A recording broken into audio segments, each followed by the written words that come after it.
Olá! Já parou para pensar que, às vezes, as conexões mais profundas, mais reveladoras, elas surgem justamente onde a gente menos espera? Entre mentes que o tempo e o espaço, em teoria, jamais deixariam se encontrar. É sobre uma dessas pontes, uma ponte bem improvável, que a gente vai conversar hoje. Olha só que interessante. De um lado, a gente tem Sor Juana Inés de la Cruz, uma freira, poeta, uma intelectual lá no México do século XVII. Tenta imaginar a cena, ela ali cercada de livros, de instrumentos científicos, na quietude da cela dela. E do outro lado, a gente dá um salto no tempo e encontra Richard Dawkins, um biólogo evolutivo britânico, uma das vozes mais influentes e, vamos combinar, às vezes controversas da ciência moderna. E aí fica a pergunta, né? O que é que poderia unir uma freira do século XVII e um biólogo do século XXI? O que essas duas figuras que parecem vir de universos totalmente opostos poderiam ter em comum? Bom, a resposta é surpreendente e, eu diria, até mais poética do que a gente pode imaginar. Então, para a gente começar a desemaranhar esse fio, a gente precisa primeiro viajar.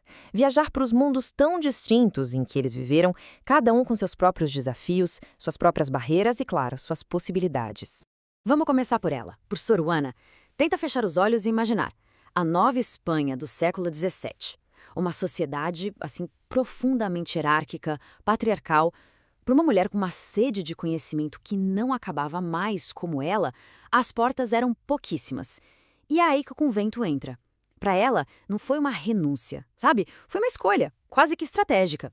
Era o único lugar onde ela poderia ter a biblioteca dela e se dedicar de corpo e alma aos estudos.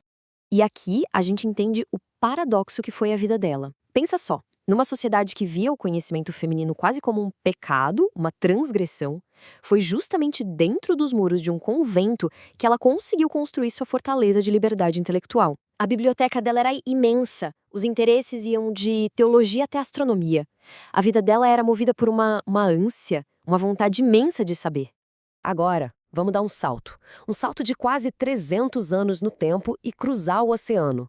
A gente aterriza no mundo de Richard Dawkins, um mundo já moldado pela ciência moderna, pela teoria da evolução de Darwin, por todo aquele avanço tecnológico do pós-guerra. O campo de batalha intelectual do Dawkins, então, foi a biologia. E a ideia mais famosa dele, aquela que realmente marcou, foi a visão da evolução centrada no gene.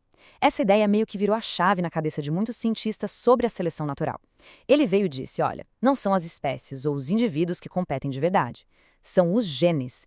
Os genes que nos usam, os organismos, como se fôssemos veículos para a sobrevivência deles. E é exatamente aqui que a gente começa a ver a primeira grande ponte se formando entre essas duas mentes. A coragem. A coragem de buscar o conhecimento, mesmo que isso significasse bater de frente com as verdades estabelecidas, com as autoridades da sua época. Pensa comigo. Sor Juana usava a inteligência dela, a perspicácia, para argumentar, em cartas, em poemas, contra aquela estrutura da igreja que queria calar as mulheres. Já o Richard Dawkins dedicou boa parte da carreira dele a confrontar o que ele enxerga como a oposição do fundamentalismo religioso à razão, à evidência científica. Cada um, a seu modo, com as armas que tinha, lutou por aquilo que acreditava ser a verdade. Essa citação sobre a Sor Juana, ela revela o motor, a força que movia essa mulher.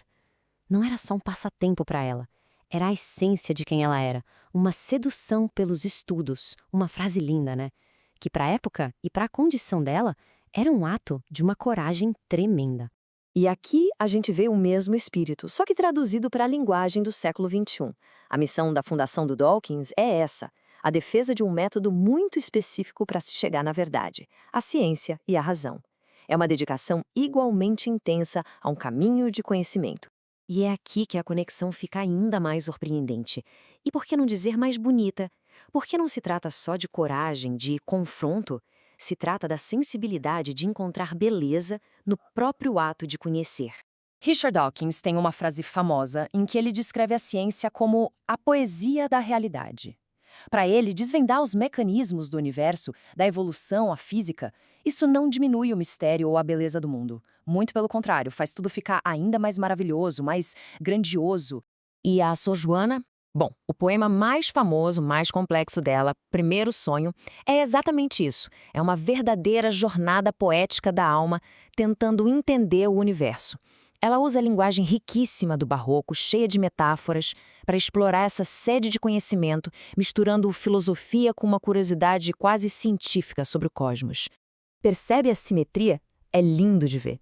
Sor Juana, a freira, usando a ferramenta da poesia para tocar na ciência, e o Dawkins, o cientista, usando a metáfora da poesia para descrever a ciência. Para ambos, a verdadeira maravilha não está na ignorância, no dogma. A maravilha está na beleza estonteante que se revela quando a gente começa a compreender a realidade. Mas, no fundo, a história dessa conexão tão improvável não é só sobre eles. É como se fosse um espelho, sabe? Um convite para a gente olhar para a nossa própria busca, para a nossa própria jornada de entendimento. Vamos pensar um pouquinho? Assim como a Sor Juana teve que enfrentar as vozes do tempo dela, que vozes, hoje, tentam limitar a nossa busca por conhecimento? Podem ser vozes de fora, ou até mesmo vozes internas, dizendo o que a gente pode ou não pode saber, o que a gente deve ou não deve questionar. E como o Dawkins nos sugere, onde é que a gente encontra a poesia na nossa própria realidade? Será que conseguimos parar e nos maravilhar com a beleza de um processo biológico, com a elegância de uma lei da física, ou com a complexidade de uma ideia nova? Cada um de nós tem uma busca, né? Aquela ânsia de saber que nos move. Então, qual é a busca que nos impulsiona a aprender, a entender, a ir além, mesmo quando o caminho parece difícil? Sor Juana e Richard Dawkins. Uma freira do barroco e um biólogo moderno. Séculos, crenças, oceanos inteiros separando os dois.